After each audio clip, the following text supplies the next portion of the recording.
I'm King Ding Dong this week. And I realize that by saying that, I'm opening myself up for lots of rude and obscene comments and snarky comments, so bring 'em on, people. I thought I'd open up with an anecdote this time. A lot of people come to the park where I work, and they just leave stuff behind, and sometimes it's cool stuff, sometimes it's, well, a lot of people go camping, and they just go to REI, buy all this expensive camping equipment, like stay for the weekend and decide I'm never doing this again, and they just throw all that stuff away. You know, tents, sleeping bags, all that stuff, and we just find it in the dumpster. It's like been used once, and then it's just tossed. But actually, what I'm referring more to was toiletry items. A lot of people will leave soap or shampoo in the shower. And sometimes it's like the fancy stuff out of the, Whole Foods or something. And a lot of the times I'll get, a coworker coming up to me and saying, "Oh, look, I found this Dr. Bronner's peppermint soap. Would you like some?" And I do not have a good relationship with the peppermint Dr. Bronner's, because it's fine if I'm just washing my hands. But on my body, I need to find a delicate way of putting this. I don't like the way it feels on my sensitive man areas. It has this kind of cooling effect, which I guess some people find refreshing or something. It's just really unsettling for me, just washing myself and then suddenly getting down there going, "Oh! Well, I wasn't able to hit the high note of Boston's More Than a Feeling before, but I can now!" So, yeah, with that out of the way, Confirmed Bachelors, yes, I've been working on, there's another episode, like a third episode that I've just been, hard at work on right now. But I was looking at, crowdfunding options, and thinking, looking at some of the other projects that people had, and I said, I don't think this is quite ready for this yet. I don't think I'm quite at that stage yet. So I need to contact my artist friends about concept art, and more importantly, finish that promotional video. I would like to have that done by the end of the month. And I'm probably going to talk to friend of the show, Al Badger, about any actor friends that he knows, because I would like to get that table read done, and that would be something for, I don't know, September maybe, October, sometime in the autumn, I guess. I would like to have this develop more in a way that and I'll be posting all this stuff, of course, to YouTube, to the Facebook page. And a thing you might have noticed about the Facebook page is its name changed. It's no longer the Movie Explorer television show page. It is now the Marindia Productions production studio page. You're probably asking what's all that about. You're probably a little nervous about it, and need to find a nice way to softly and gently break this news to you. But yes, I was considering retiring the Movie Explorer character, because it's somewhat served its purpose. It's not because of recent news. It's nothing to do with a certain dentist and a certain lion, which is a reference that, a year from now no one will understand what I'm even talking about, because that's tabloid news for you. Like that girl who was trapped down a well. Who even remembers her name anymore? The 90s. We interrupt this broadcast on the end of the world and all life as we know it to bring you the latest breaking news about the woman who cut off her husband's tallywhacker. What were we thinking? Anyway, no, it's not to do with that. It's just I'm a little burnt out on the whole movie reviewing thing. Not so much watching other people. I quite enjoy that. But just doing it, part of it is just, it's become kind of formulaic to me. It's just so I kind of mastered the formula already, and I just don't want to already trying to subvert it. It's just too easy to go, oh, let's stick, there's people running, let's stick the Benny Hill theme under it. It's just, no. No, I'm just kind of tired of that. And the whole point of it was, I just wanted to, it was like I said, it was the deal with, I was writing a TV show called Marblehead Manor, and I just wanted to see if I could, I was, part of it was to drum up interest to that, but I also wanted to see if I could actually write something and then carry it through to production. Just, shoot video, edit it, and have it come out and be something coherent and tell a story. And I can do that now. I'm very confident that I can do that now, and I'm glad that the working on the Movie Explorer show has achieved that. But the thing was, throughout the 90s, I was working at this was volunteer work, not paid work, but I was writing for a magazine called Expose, which was a progressive rock sort of underground music magazine. And I wrote music reviews for them and articles, and by the end of the decade I was wanting to work on my fiction work more, and I felt that just writing all these music reviews, it was just having deadlines and all this stuff, and it was just holding me back, and I couldn't do the writing that I wanted to do just for myself. So I just quit. I just said, that's it, I'm leaving this magazine.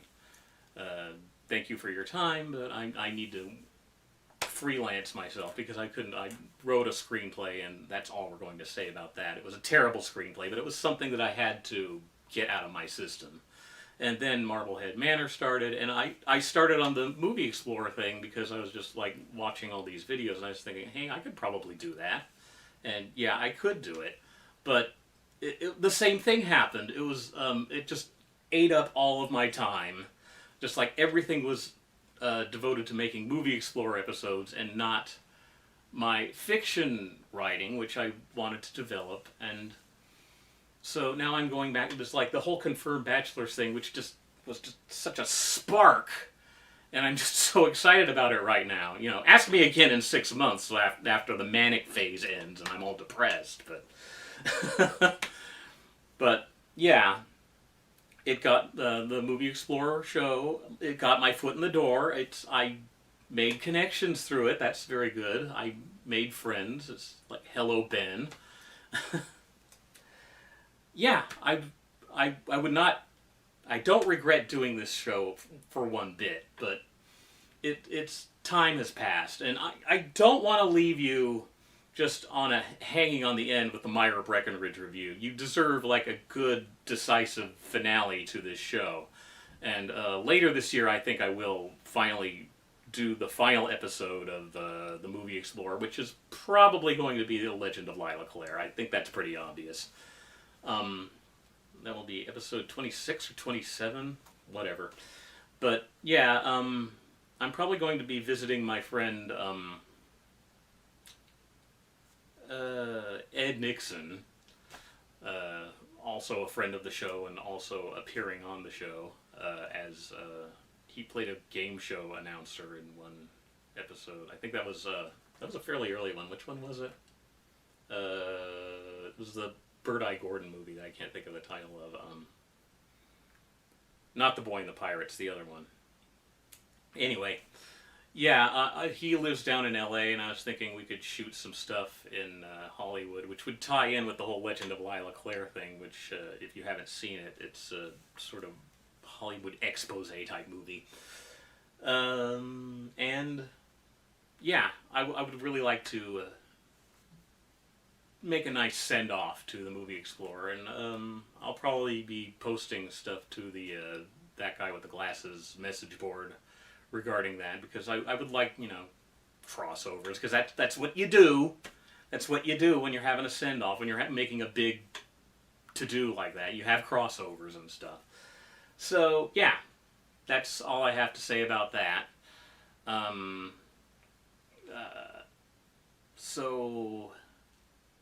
else? Do I have anything else? No, just Confirmed Bachelors is the wave of the future. And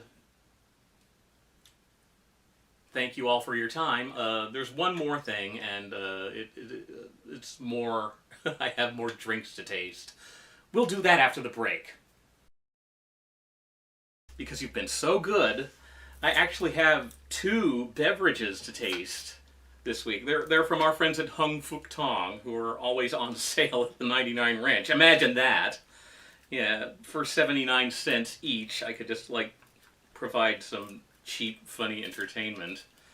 One of these is Pear and Sea Coconut Drink. There, have a look at that.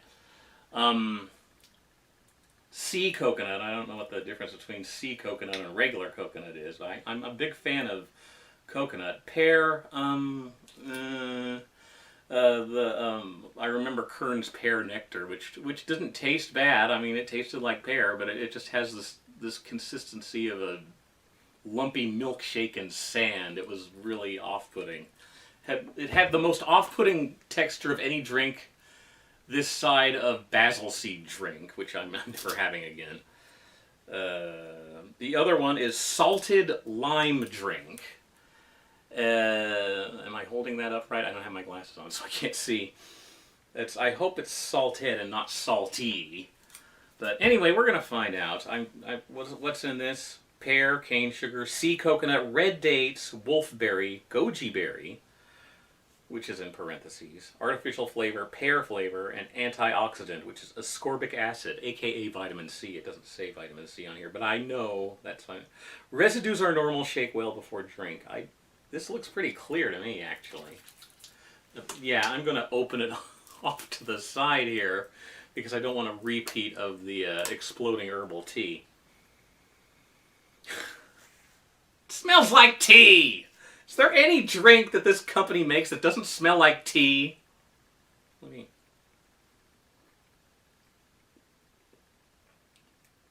Okay, that's interesting. At least it doesn't taste like tea. I'm not disappointed by this. I can't quite... You can kind of taste the pear, and you can kind of taste something sort of tropical and coconutty in there, too. Let me...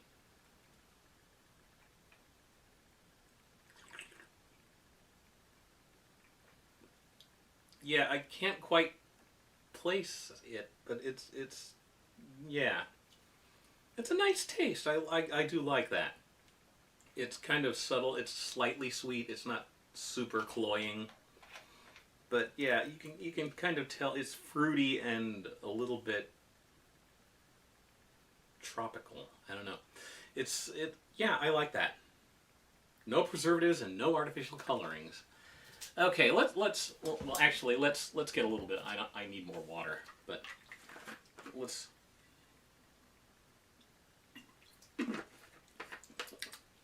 cleanse the palate before we try the salted lime drink. Yeah, I hope it's salted and not salty.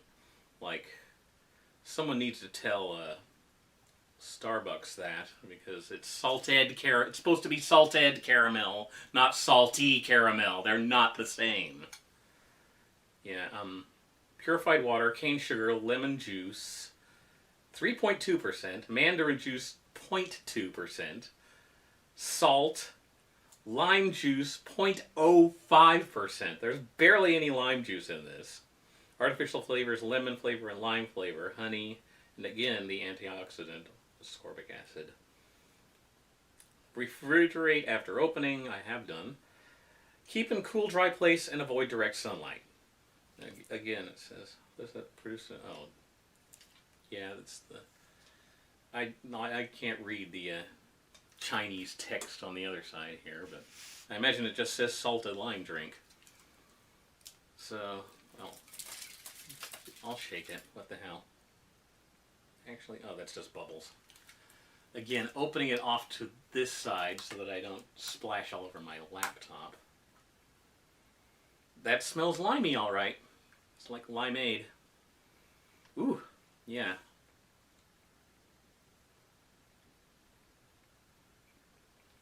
Yeah, there's kind of a...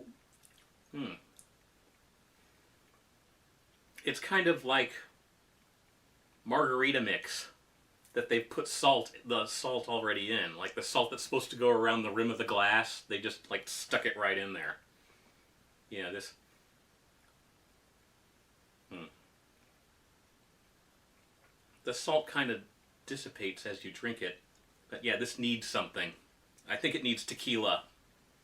Yeah. Not bad, though. It's not bad. If you like lime, you'll probably like this, but it's a little saltier than I generally like. I'm not a big fan of the salty and sweet thing. It's bacon belongs in a hamburger. It does not belong in a sundae. Anyway, that's all I have for tonight. So, see you around.